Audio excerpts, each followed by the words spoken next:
bienvenidos y bienvenidas a Era Verde. La compañera conductora habitual del programa, Génesis Cruz, está fuera del país y no nos puede acompañar.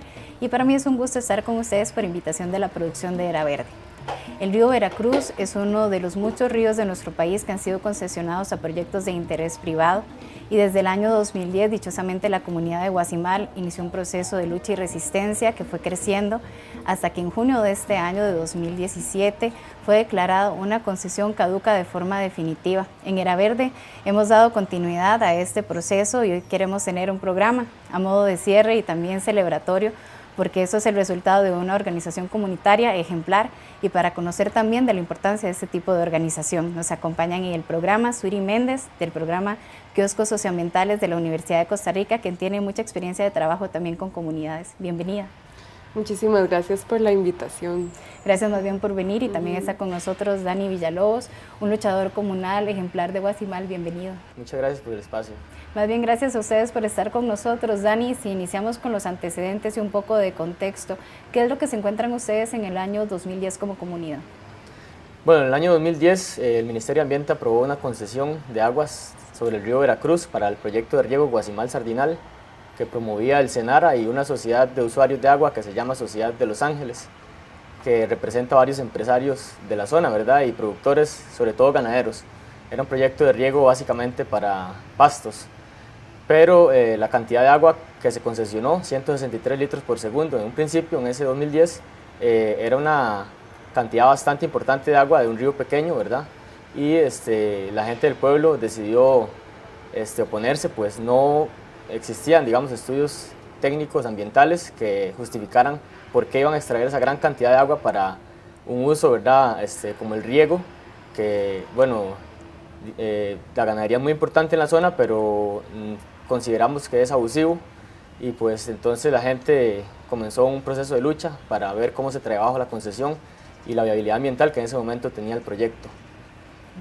Suiri, y es que lo que pasa con la comunidad de Guazimal, con el río Veracruz, que viene desde el año 2010, pues es solamente uno de los ejemplos, ¿verdad?, de muchos de los otros ríos que en nuestro país han sido concesionados y que también generan resistencias desde las comunidades. ¿De qué otros ejemplos estamos hablando?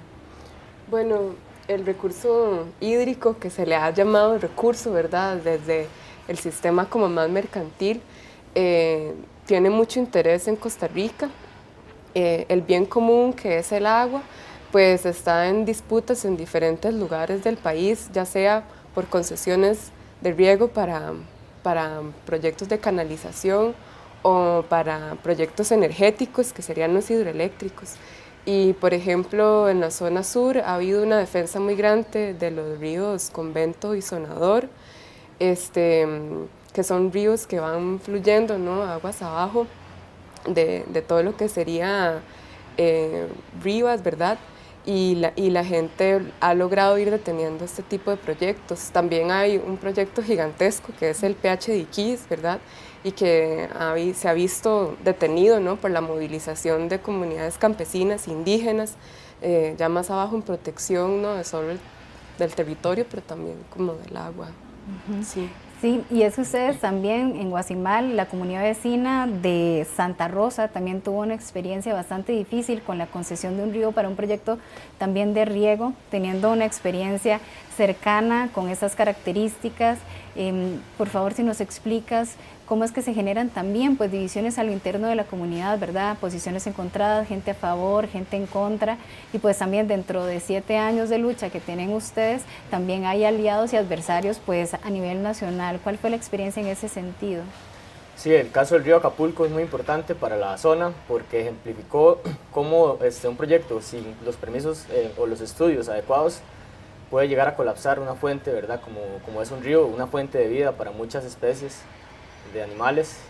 Y bueno, este proyecto se aprobó en el año 2000 por solamente 16 litros por segundo de agua, que es una cantidad pequeña, pero el río es bastante pequeño también. Entonces en el año 2015 se presentó por el fenómeno del Niño un caudal mínimo extraordinario y el río quedó completamente seco porque estaba siendo captado para riego.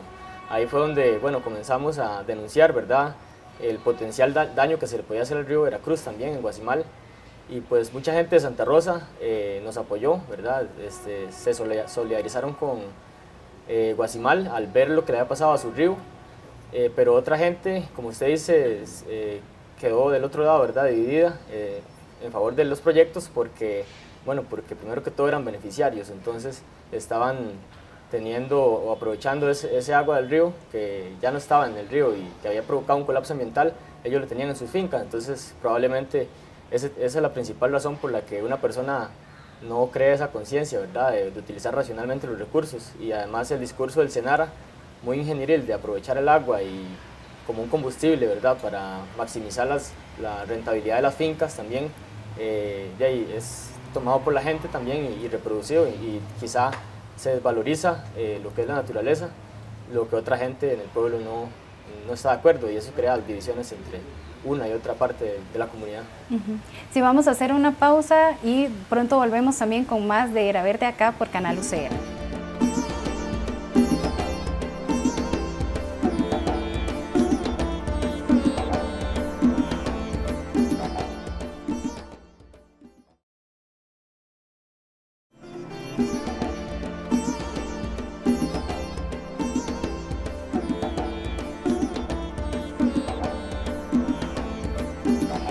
Continuamos con Era Verde, estamos desde los jardines del Museo Nacional de Costa Rica hablando de la lucha por el río Veracruz que llevó a cabo la comunidad de Guasimal.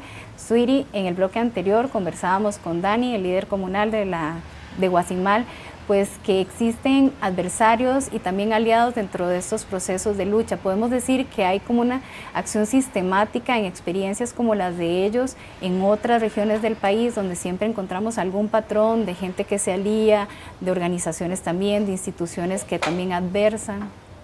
Sí, bueno, la defensa de los bienes comunes que sucede en todas partes, ¿no?, en la región norte, en la región sur, en la región central, generalmente tiene este patrón, ¿no? Las comunidades tienen su vivencia, su territorialidad. La territorialidad es la forma en que se usa el agua, la forma en que se usa la tierra, la forma en que se usan los bosques, y todo esto tiene como un patrón para el beneficio común, ¿no? Sobre esos bienes hay intereses, ¿no?, siempre permanentes, sean intereses estatales, intereses corporativos, y a veces son lo mismo, ¿no? A veces son intereses estatales corporativos sobre esos bienes comunes. Entonces, casi siempre se genera un conflicto sobre la decisión de cómo se van a usar esos bienes, ¿no?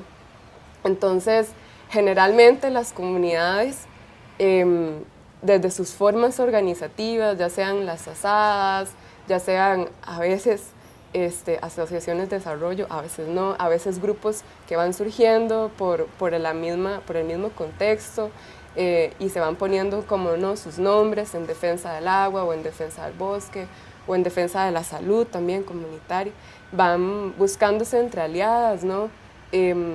Mujeres campesinas, otras organizaciones que también están con la misma sensibilidad de proteger los bienes para las comunidades, para que sean las comunidades las que lo usen, y que puedan decidir por ellas mismas cómo se van a administrar esos recursos. Y al contrario de esto, ¿verdad?, existen intereses y grupos, ya sean de empresas más o menos medianas o empresas grandes, o apuestas estatales por el modelo energético, por decirlo así, que van a disputar esos bienes sobre las comunidades. Y entonces, pues ahí se habrán sus alianzas, ¿no? Incluso hasta con los mismos medios de comunicación masivos que no terminan de contar bien la historia, ¿no? Sí, el contexto es realmente complejo y la organización comunitaria pues es fundamental en esto, y a veces nos preguntamos cómo lo lograron, cómo empieza a surgir todo ese tejido comunitario, toda esa organización. En el caso de ustedes, Dani, en Guasimal, ¿verdad?, cómo inician a organizarse, cómo determinan las tareas, los objetivos, cómo se distribuyen todo ese trabajo que es de todos los días y por 7 años. Pues sí, fue complicado, pero a la vez fue una bonita experiencia porque desde la Asociación de Desarrollo, ¿verdad?, como decía Suiri, como un actor importante en la comunidad, tomó la iniciativa de oponerse a que se llevaran el agua al río Veracruz, que ese uso no era el apropiado para una fuente tan limpia de agua. Dichosamente tuvimos el respaldo de la Asociación de Desarrollo y bueno, ahí se fueron sumando también la ASAA de la comunidad y bueno, la gente en general reaccionó ante el problema porque los ríos de la zona son muy simbólicos, muy importantes para el pueblo. Son, como la gente dice, son el parque de la comunidad. En una comunidad rural que no tiene un parque urbano, es la zona de recreación, y pues eso movió a mucha gente a organizarse, fuera en asociación de desarrollo o fuera de esta, digamos, participando en las asambleas y tomando decisiones respecto a la forma en que se iba a confrontar la amenaza sobre el río Veracruz. En este caso, bueno, con apoyo de mi persona y otra gente que nos asesoró en tema legal, pudimos hacer un recurso de amparo en el 2013 que ganamos, ¿verdad? Como primer golpe al proyecto que pudimos dar, y pues de ahí una serie de investigación, ¿verdad? Y mucha asesoramiento de cómo enfrentar el tema jurídico y de derecho, porque realmente las personas tenemos derechos al ambiente sano, pero a veces nos quedamos dormidas y no lo ejercemos y no buscamos las vías de cómo hacerlo, y en Guazimal sí lo hicimos, y dichosamente todo acompañado de no solamente cuestiones legales, sino mucha resistencia en las calles, ¿verdad? Movilizaciones, y esto nos llevó al final al resultado que hoy estamos celebrando. Sí, claro, y es complejo y es grande, son muchas tareas, ¿verdad? Día a día, con la comunidad, informarlos, vincularlos, hacerlos partes del proceso. ¿Cómo se logra llevar eso dentro de pues toda la vida cotidiana, verdad? Porque la gente sigue teniendo responsabilidades del trabajo, del estudio, de sus familias. En tu caso particular, ¿cómo lograste hacer esto y todos los aprendizajes que te conllevó? Bueno, en particular mío, como estudiante universitario, en realidad fue más bien positivo, porque yo estoy estudiando geografía y el tema ambiental estaba muy presente en lo que yo estudio. Entonces, mucha de la colaboración que pude dar tuvo fundamento en lo que he aprendido en la Universidad de Costa Rica, ¿verdad? También yo pongo de ejemplo las personas que se organizaban en sus familias, ¿verdad? Para ir a las movilizaciones, por ejemplo. A veces iba la esposa, a veces iba el esposo con sus hijos, ¿verdad? Se organizaban los tiempos. Un señor como Fernando Sánchez, que estuvo siempre en las calles cuando estuvimos monitoreando para bloquear. Bueno, él tenía que irse a ordeñar en la mañana, y ya luego, como él decía que él estaba ya pensionado, entonces todo el día le dedicaba a la lucha comunal. Fueron diferentes formas en que la gente distribuyó sus tiempos para poder estar tanto en sus cuestiones cotidianas como, ¿verdad?, como en la lucha por el río, que la gente se la tomó muy en serio. Sí, eso es súper importante, y no siempre se logra, Suiri, esa organización comunitaria, el tejido en red, que podemos fortalecer en las comunidades para que se logren ese tipo de organizaciones. Bueno, en la historia de Costa Rica, a veces como que la crianza, ¿verdad?, que tuvimos la mayoría de las personas en educación, es como no contarnos de habilidades de cómo organizarnos, ¿verdad? Siempre es sobre aprender de historia en general, o de datos que muchas veces no funcionan para poder tomar decisiones en un momento en que necesitamos organizarnos, ¿verdad? Entonces, pareciera que hay una idea de que aquí la gente no sabe cómo organizarse o qué hacer, pero la verdad sí, y en muchas zonas de la ruralidad del país, las personas, las mujeres, sobre todo, ¿verdad?, toman la batuta para llamar a la comunidad, informar, investigar, conseguir alianzas, contactos, y eso a pesar de tener como jornadas triples de trabajo, ¿verdad? De cuidar no solo los niños, hacer la comida, cuidar la finca, sino que también están como pendientes de cuándo es la reunión, de cómo convocar. Y sí es muy difícil, ¿no?, para la mayoría de las comunidades también cuando ya llegan momentos de crisis, porque hay mucha criminalización de la protesta, la represión en Costa Rica es fuerte, hay persecución, por ejemplo, hay mucho racismo, mucha xenofobia, entonces, y mucha desinformación en general, ¿verdad?, del país. Entonces sí la tienen difícil las organizaciones en general. Sí, es un trabajo difícil, pero es importantísimo hacerlo por la defensa de nuestros ríos. Vamos a hacer una pausa y volvemos con más acá en Era Verde.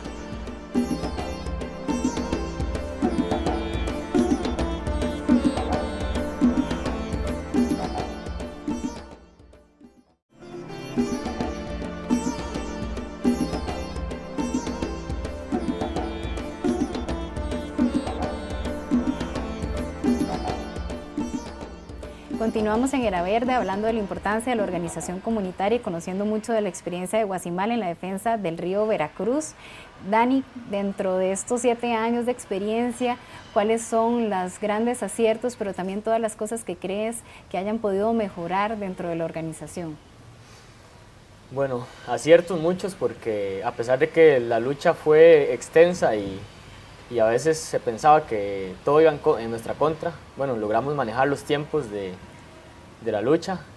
Dichosamente, o sea, cada recurso y cada acción que uno toma a nivel jurídico toma sus tiempos y hay que tomar sus previsiones y toda una planificación, pero también acompañar eso con la gente en la calle y apuntándose a movilizarse frente al MINAE, a protestar a Setena, o ir a bloquear una calle, ir a tomar la maquinaria. Todo esto que sucedió fue muy asertivo porque hicimos las dos cosas, digamos, no abandonamos la cuestión social, la movilización social por atender lo legal, sino que lo hicimos paralelamente. En desaciertos quizá en ocasiones, como hay una división comunal y se escuchan muchas versiones de qué está pasando y qué no está pasando con el conflicto, pues a veces llegan versiones de la parte contraria, ¿verdad? Donde se quiere tergiversar lo que está sucediendo en una institución con algún recurso, o se quiere desmoralizar, se quiere decir que no se puede ganar la lucha y mucha gente se desmoraliza. En realidad a veces nos pasó que se le hacía mucho caso a lo que decía la gente contraria, ¿verdad?, a nuestra lucha, pero creo que hay que estar claros con una meta y como lo hicimos nosotros y al final obtendremos esos resultados como lo que tuvo Guasimal. Suiri, con el objetivo también de dejar algunas herramientas, ¿cuáles son algunos mecanismos de acción y de incidencia política que tienen las comunidades que enfrentan situaciones similares a las de Guasimal? Bueno, y la principal es la creatividad de cada organización, ¿no? No me atrevería a decir como cuáles deberían ser, pero la primordial es la creatividad y las ganas de juntarse y de construir en colectivo las propuestas. Sí creo que en Costa Rica hace falta mucho quitarse el miedo por hacer acciones directas, pacíficas, ¿verdad? En Guasimal han servido montones, ¿no? Y las ollas comunes, el traer comida y compartirla, el hacer incluso estas vigilias de tantas horas, ayudan mucho también a reforzar los mismos tejidos comunitarios, ¿verdad? Y creo que sí, hay que atreverse a tratar de hacer acciones más directas, concretas, pacíficas, ¿verdad?, por la defensa de los bienes comunes y por supuesto el balance que cada organización quiera hacer sobre las herramientas legales a tomar en cuenta, ¿verdad?, y de los convenios internacionales que existen en favor de los derechos humanos.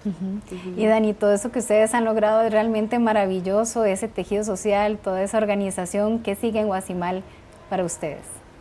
Bueno, en Guasimal ya cumplimos la primera meta, que era dejar al río Veracruz libre de explotaciones para proyectos de riego, y pues lo que sigue sería lo que la gente ha planteado, que es declarar el río Veracruz como una reserva hídrica para el futuro, para consumo humano, porque bueno, tenemos un agua de mucha calidad ahí.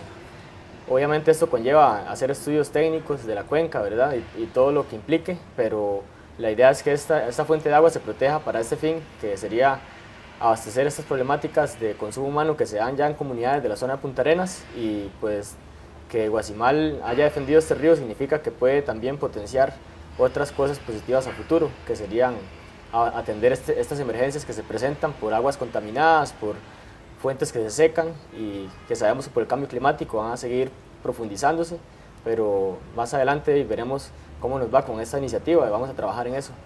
Claro, para nosotros en Era Verde ha sido un gusto poder conversar con ustedes. Realmente es muy grato conocer que una organización como la de Guasimal logra tener un muy buen resultado, del cual también muchas otras comunidades y todas y todos podemos aprender. Les dejamos con una cápsula de permacultura y también les invitamos a que sigan a Era Verde en sus redes sociales y que sigan con la programación de Canal UCR, donde se hace televisión con sentido.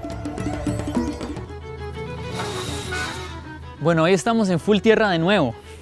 ¿Se recuerdan que la vez pasada estuvimos hablando de la cobertura seca? Hoy quiero enseñarles la cobertura verde, que es otra opción que tenemos aquí en Full Tierra. Vamos a verla.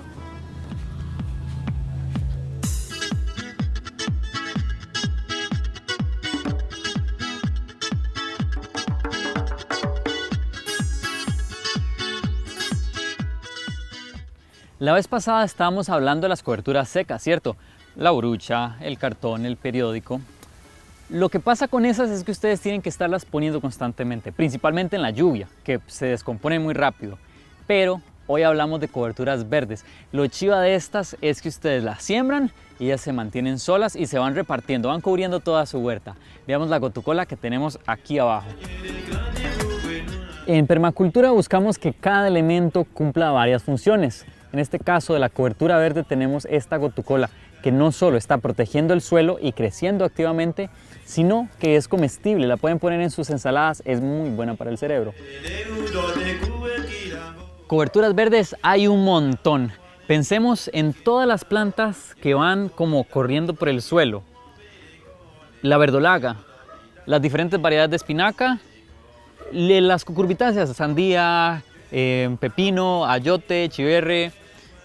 Bueno, en fin, hay un montón. El camote también, por ejemplo, el camote que va ahí por el suelo. Todas estas plantas que van haciendo como una alfombra verde van a servir para proteger su huerta del sol, del viento y de la lluvia. Bueno, estamos con las coberturas verdes por el día de hoy. Si quieren aprender más de las coberturas secas, pueden entrar al canal de YouTube de Eraverde y buscar el capítulo anterior. Además, intenten que sus elementos tengan varias funciones. En este caso llevo mi crema de espinacas y un poco de hierbabuena para la bebida. Si tienen preguntas, pueden escribirnos al correo de Eraverde. Y si están en redes sociales, déjenos un comentario. Nos vemos en la próxima, Germinando Ideas de Permacultura.